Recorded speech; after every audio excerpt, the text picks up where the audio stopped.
grind, on your person. And how do you survive? How do you handle that? And you can go nuts, which I've done. You can get stressed and ticked off and upset. I've done that. You can, turn yourself off from the world. Done that. You can try to, drown it out, with alcohol, with sex, with, music, with anything. I've done that too. And it's like, after a while, it's what you do. So, I guess that's the other thing about, like, them 12 steps programs, it's like, it's all about you. It's not about, like, what goes on around you, or it's not even so much about what is around you. It's about, like, are you willing to accept that, you got a problem, and you have to face it. And,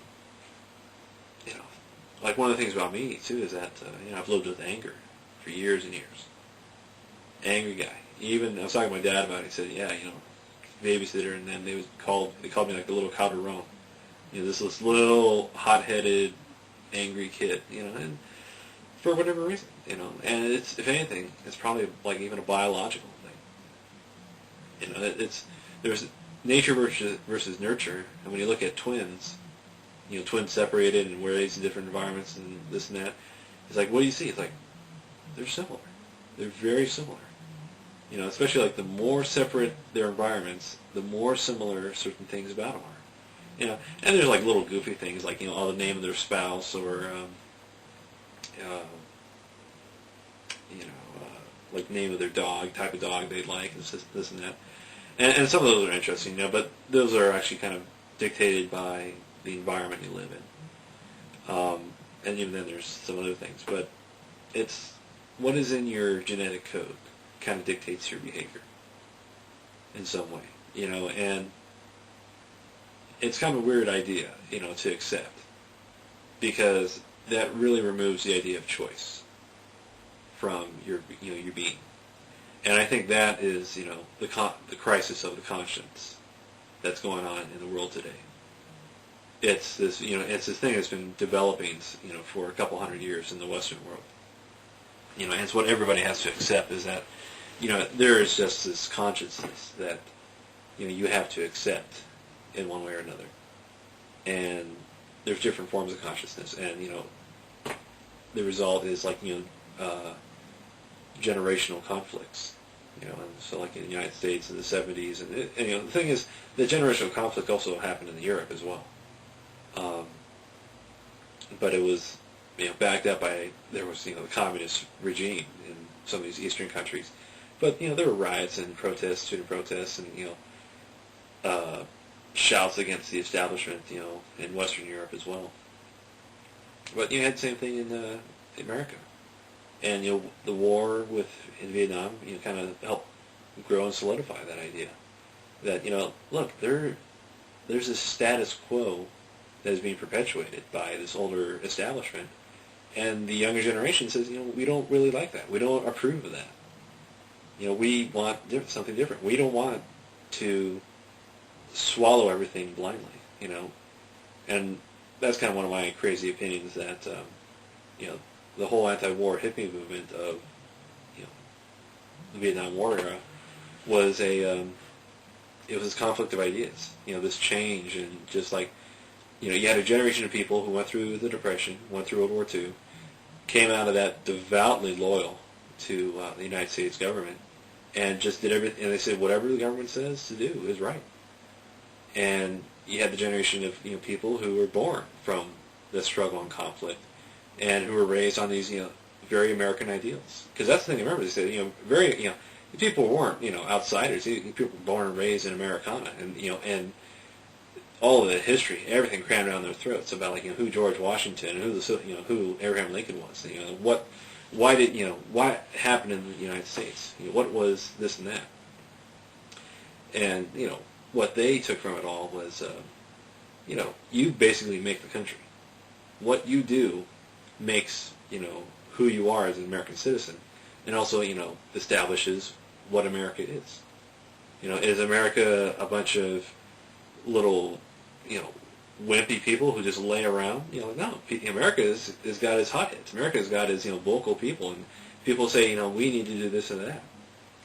And that's what makes America great, is that you can have people just stand up, shout from the heavens, or shout from the street corner even, and say, I don't like this, and the beauty of it, too, is that we got the free press, so never, that's something else. Never look down on a journalist.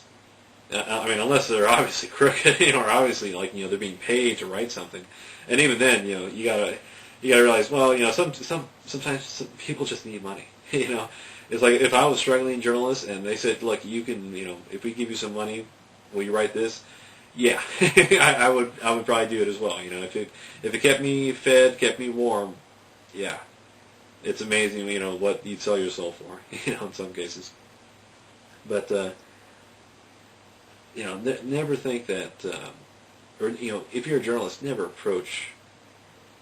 In fact, any kind of reporting you do at all, whether it's you're writing a blog, doing a video blog, anything, whatever you're doing, always approach it from this like a point of sincerity, a point of what can I do?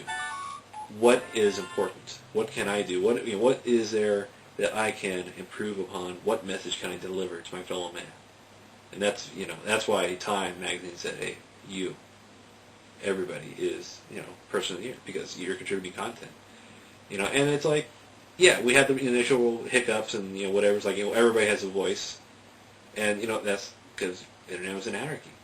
And so we're trying to regulate, trying to control the internet, and just realize everybody should control more from themselves, not have restrictions placed on them by the government, because that's the internet's gonna be the grand experiment. That's really the grand experiment. It's like if you have all information available to you, what will you do with it? And I think that some of us, we're starting to get to that point. We're starting to realize, hey, we can access all this information.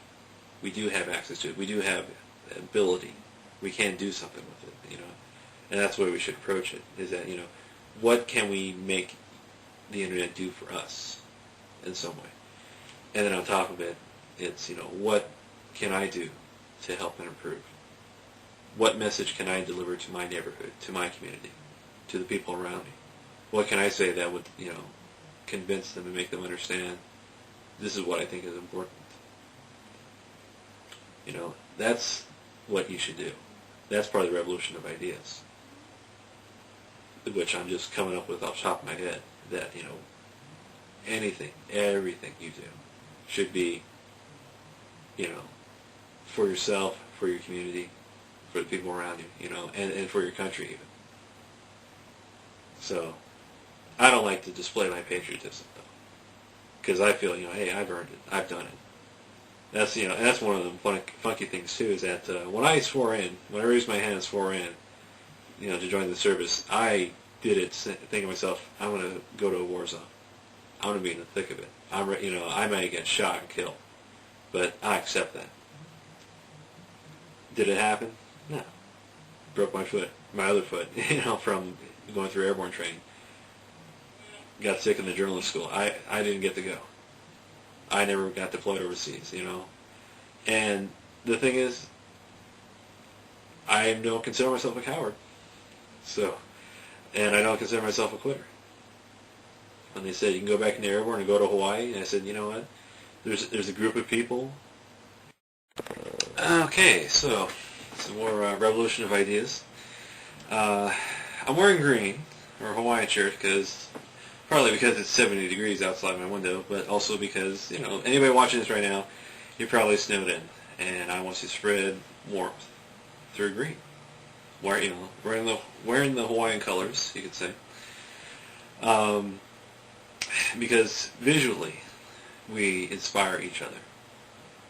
Visually, looking at stuff, you're going to see, work went into creating this piece of art, this piece of work. It took effort to craft this thing. I really don't like art. My mom's art. It's probably because my mom's an art teacher, high school art teacher. So it's like, she kind of had art all around, and she'd push it, and she'd push it. And the thing is, she never really brought it home. She'd kind of occasionally get me and my brother into it, but it's like otherwise, I don't know why. I just don't like art. It's like she sucked all of the art. All the love for art, came out of me from the womb. To feed her desire for art.